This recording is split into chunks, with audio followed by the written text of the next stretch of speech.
Kasus pencurian terjadi di parkiran toko Ude Luhur di Banjarnegara Panas, Desa Patas, Kecamatan Groga, Senin 18 April. Menariknya, aksi pencurian motor tersebut terekam CCTV. Dalam rekaman CCTV yang beredar, tampak seorang laki-laki yang diduga pencuri membawa sepeda motor dengan kunci yang masih nyantol pada pukul 3 WITA.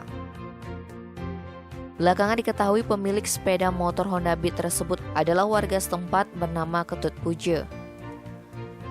Kasih Humas Polres Buleleng, AKP Gede Sumarjaya, Senin 18 April mengatakan kasus dugaan curanmor tersebut kini dalam penyelidikan unit Reskrim Polsek Groga. Dari keterangan yang dihimpun Polres Buleleng, semula sepeda motor tersebut dibawa Kadek Sukarto Wibawa, kemudian diparkir di depan toko Ude Luhur. Sayangnya kunci motor tersebut masih nyantol, sedangkan Sukarto tidur di depan toko yang berjarak sekitar 3 meter dari lokasi tempat parkiran toko.